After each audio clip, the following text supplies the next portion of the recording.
ஓம் சாய்ராம். நல்லது நினைப்போம், நல்லது நடக்கும். இந்த பதிவை நீங்கள் எப்போ வேணால் கேட்கலாம். இன்றைக்கோ இல்லை நாளைக்கோ இல்லை எந்த நேரம் நீங்கள் கேட்டாலும் சரி. ஒரு விஷயம் நல்லா ஞாபகத்தில் வச்சுக்கோங்க. இந்த பதிவோட தலைப்பு, இன்று இதை கேள் நாளை நல்லது நடக்கும். இந்த வார்த்தைகள் உண்மையாகும். நிச்சயமாக, சத்தியமாக. துவாரகாமாய் முன்பு இருந்து உங்கள்கிட்ட நான் பேசிக்கிட்டு இருக்கேன். அடுத்த 24 மணி நேரத்துக்குள்ளே இந்த பதிவை நீங்கள் கேட்ட அடுத்த நாளுக்குள்ளே பாபா உங்களுக்கு ஏதாவது ஒரு வகையில் காட்சி கொடுப்பாரு. ஒரு நல்ல செய்தியை கொண்டுட்டு வருவார். உங்களுக்கு நம்பிக்கையை கொடுப்பார். முக்கியமாக வாழ்க்கையில் நீங்கள் அனுபவிச்சுட்டு இருக்க இந்த கஷ்டங்கள்லேருந்து மீண்டு வருவதற்கான நம்பிக்கையை கொடுக்க போகிறாரு.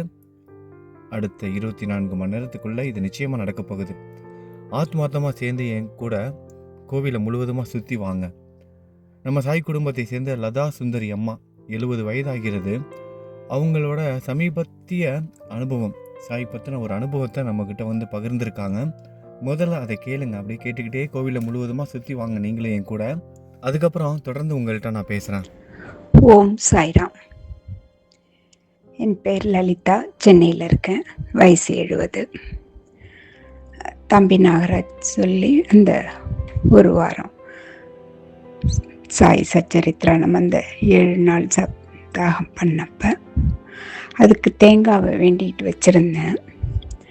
எனக்கு எப்படி போடுறதுன்னு நான் யோசித்தப்ப கரெக்டாக ஈசிஆரில் பாபா கோயிலில் பல தடவை போயிருக்கேன். ஒரு தடவை கூட அந்த துணி இருக்கிற அறையை திறந்து வச்சு நான் பார்த்ததில்ல. அன்னைக்கு கரெக்டாக போகிறேன். அந்த கதவு திறந்து வச்சு அங்கே ஐயா இருந்து இந்த தேங்காவை வாங்கி துணியில் போட்டாங்க. போட்டு ஊதியும் கொடுத்தாங்க. நான் நினச்சதெல்லாம் இந்த சப்தாகம் முடிக்கும்போது பாபாவுடைய அருள் நமக்கு கிடைக்கணும் அப்படிங்கிறது தான். அந்த நம்பிக்கை தான் இது எதிர்பாராத விதமாக அப்படி அழகாக நடந்தது. அதே மாதிரி எனக்கு நேத்திக்கு திருமணமாகி 50 வருஷம் முடிஞ்சது. ஒரு சிலரை இன்வைட் பண்ணியிருந்தாங்க பையன். அதில் ஒருத்தர் அழகான, எதிரே பார்க்கல, அவர் எப்போவுமே சாரி தான் வாங்கிட்டு வருவார். அவர் ஒரு அழகான நல்ல ஒரு பாபாவுடைய சிலை மெட்டலில் ரொம்ப அழகாக இருந்தது.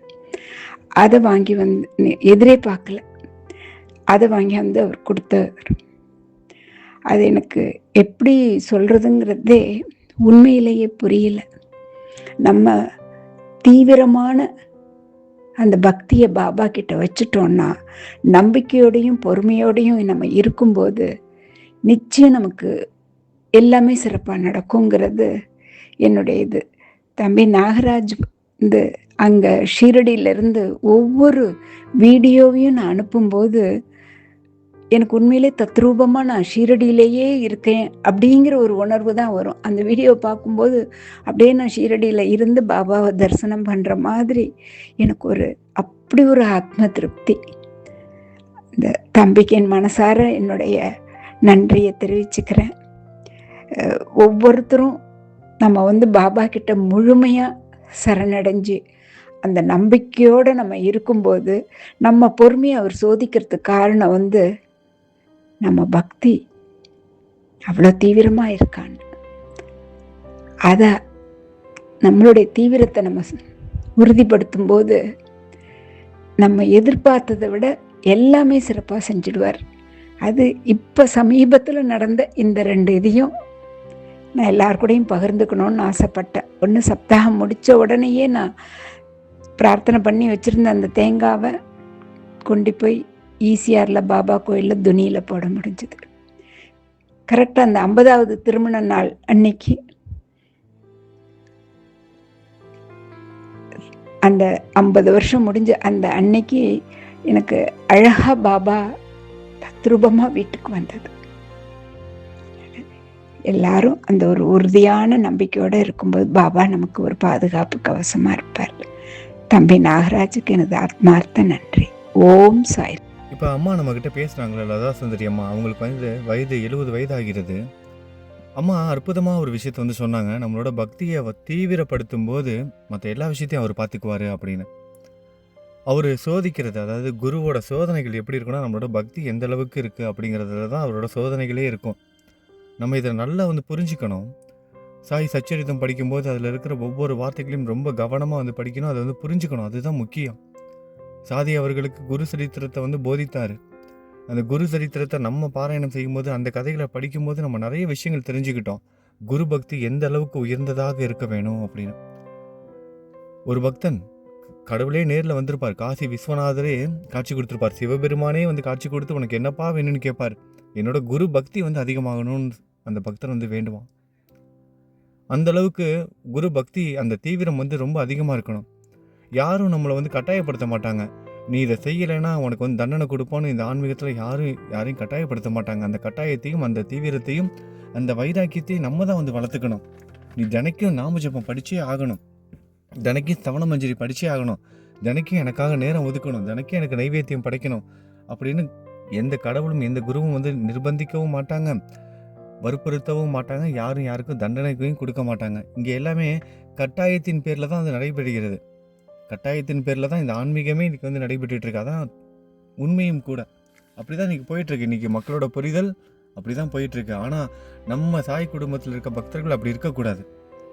பரிகாரமாக தான் எல்லா விஷயமும் செஞ்சுக்கிட்டு இருக்காங்க. பரிகாரமாக தான் மந்திரங்கள் சொல்லப்படுகிறது, பரிகாரமாக தான் எல்லா பூஜைகளும் செய்யப்படுகிறது.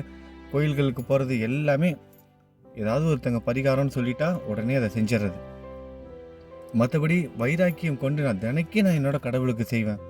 நம்ம நைவேத்தியம் படைக்கலைன்னா என்ன, சாய் சாப்பிடாம பட்னியாக கிடக்க போகிறாரு? இல்லை எந்த கடவுளாவது பட்னி கிடக்க போகிறாங்களா? இல்லை, அப்படி கிடையாது. எனக்கு அந்த உணர்வு வேணும். நான் என் வீட்டில் வாழ்கிற என்னோட தெய்வத்துக்கு, என்னோட சாமிக்கு, என்னோட குருவுக்கு, என்னோட சிவபெருமானுக்கு, என்னோட விஷ்ணு பரமாத்மாவுக்கு, என்னோட சாய்க்கு நான் வந்து சாப்பாடு கொடுக்கணும் அப்படிங்கிற அந்த வைராக்கியம் வேணும். எல்லாமே படைச்சவர் அவரு தான். எல்லா உணவுகளையும் நம்ம கொடுக்குறவர் அவரு தான். அவர் என்ன பட்னியாக கிடக்க போகிறாரு? அவருக்கா நஷ்டம்?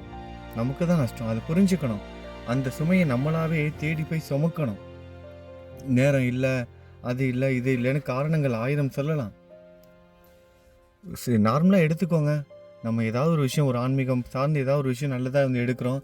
ஒரு குரு சரித்திரம் பாராயணமோ இல்லை சச்சரித்திர பாராயணமோ, இப்படி எதை எடுத்தாலும் சரி. இன்னும் வரப்போகிற நாட்களில் சிவபுராணம் வந்து படிக்க போகிறோம். சிவனோட திருவிளையாடல்கள் அதெல்லாம் கேட்க கேட்க அவ்வளவு சுவையாக இருக்கும்.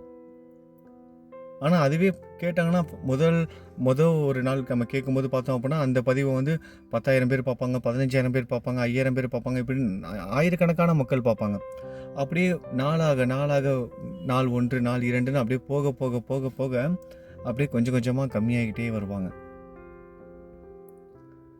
அந்த வைராக்கியம் வேணும். இதை நான் முழுசாக நான் கேட்டு முடிப்பேன், முழுவதுமாக நான் இந்த பாராயணத்தில் கலந்துக்குவேன். அந்த வைராக்கியம் வந்து வேணும். ஒரு சில சூழ்நிலைகளில் நம்ம குடும்ப சூழ்நிலைகள் காரணமாக ஒரு சில நேரத்தில் நம்மளால் கலந்துக்க முடியாமல் போகும். அது தவிர்க்க முடியாதது, அது தெரியும், நம்மளோட குருவுக்கு தெரியும். இந்த காரணத்தினால இந்த பக்தரால் இதில் கலந்துக்க முடியலன்னு தெரியும். ஆனால் அப்படிப்பட்ட பக்தர்கள் கூட என்ன செய்வாங்கன்னா, அவங்க அதுக்கப்புறம் அந்த விட்டு போன நாட்களில் அதுக்கப்புறம் அதை கவர் பண்ணி முடிச்சிருவாங்க. அப்படியே நிப்பாட்ட மாட்டாங்க. எப்போ நான் புக்கை எடுத்து படித்து 2 நாளே எனக்கு ஒரே பிரச்சனையாக வந்துருச்சு, இனிமேல் நான் இதை படிக்கவே கூடாது. நம்பிக்கையை பாருங்கள். குரு சரித்திரம் படித்தாங்கன்னா, சச்சரிதம் படித்தாங்கன்னா 2 நாளில் அவங்களுக்கு வந்து ஒரு சில பிரச்சனைகள்லாம் வந்துச்சா, அதனால் அவங்க அதை படிக்கிறதே விட்டுட்டாங்களாம். இந்த மாதிரி சொல்கிற பக்தர்களும் இருக்காங்க. தவறான நம்பிக்கைகள். உனக்கு கஷ்டம் வரப்போகுது, உனக்கு துன்பம் வரப்போகுது, அதுக்காக தான் இதுலேருந்து மீண்டு வருவதற்காக ஒரு பிராயச்சித்தமாக தான் இந்த ஒரு அமைப்பையே ஏற்படுத்தி கொடுத்துருக்காரு குரு அப்படிங்கிற அந்த புரிதல் இல்லை. எப்பொழுதெல்லாம் நமக்கு கஷ்டமும் துன்பமும் அதிகமாகுதோ அந்த நேரத்தில் எல்லாம் அவர் நமக்கு ஏதாவது ஒரு வழிகாட்டியாக வருவார். இந்த மாதிரி அந்த நேரத்தில் அவரை நம்ம சரியாக புரிச்சுக்கணும். எப்பொழுதெல்லாம் நமக்கு கஷ்டமும் துன்பமும் அதிகமாகுதோ அந்த நேரத்தில் தான் நம்பிக்கை அதிகமாகணும். அதை இன்றைக்கி யாரும் சரியாக வந்து புரிஞ்சுக்கிறது கிடையாது. இன்றைக்கி பக்தியே வந்து ஒரு விற்பனை பொருளாயிருச்சு, ஒரு வியாபாரமாகிருச்சு. பக்தியே இன்றைக்கி விற்பனை பொருளாயிருச்சு, வியாபாரம் ஆயிடுச்சு. நான் உங்களுக்கு இதை செய்கிறேன், எனக்கு இதை செய்யுங்க அப்படின்னு டீல் தான் நடந்துக்கிட்டு இருக்கு. கடவுளோடையும் குருவோடையும் டீல் தான் பேசிக்கிட்டு இருக்கோம். ஒரு அம்மா ஒரு குழந்தைகிட்ட எப்படி டீல் பேசுவாங்க? ஒரு குழந்தை ஒரு அம்மா கிட்ட எப்படி டீல் பேசும்? வெறும் வார்த்தைக்கு நம்ம அப்பான்னு மட்டும் சொன்னால் பத்தாது, வெறும் வார்த்தைக்கு நம்ம அம்மான்னு சொன்னால் மட்டும் பத்தாது. நம்ம சாய் சொல்லியிருக்காரு, இது அம்மா வீடு, இந்த துவாரகமாயி அம்மா. இந்த இடத்துல கால் எடுத்து வச்சவங்களோட வாழ்க்கையை நான் மாற்றுவேன். என்னோட நாமத்தை ஜெபம் பண்ணவங்களோட வாழ்க்கையை மாற்றுவேன். என்னோட குழந்தைங்க எல்லாத்தையும் துறந்த துறவி அவர். அப்படி இருந்தாலும் கூட மக்களோட மக்களாக அவங்களோட இன்ப துன்பங்களை அனுபவித்து அந்த கஷ்டத்தையும் அனுபவிச்சார். சரி, நிறைய விஷயங்கள் பேச வேண்டியது இருக்குது. வரப்போகிற நாட்களில் நம்ம அதெல்லாம் பார்க்கலாம். இப்போ நம்ம சாய் குடும்பத்தில் பிறந்தநாள் கொண்டாடுற சகோதர சகோதரிகளுக்கு பிறந்தநாள் வாழ்த்துக்கள் சொல்லிடலாம்.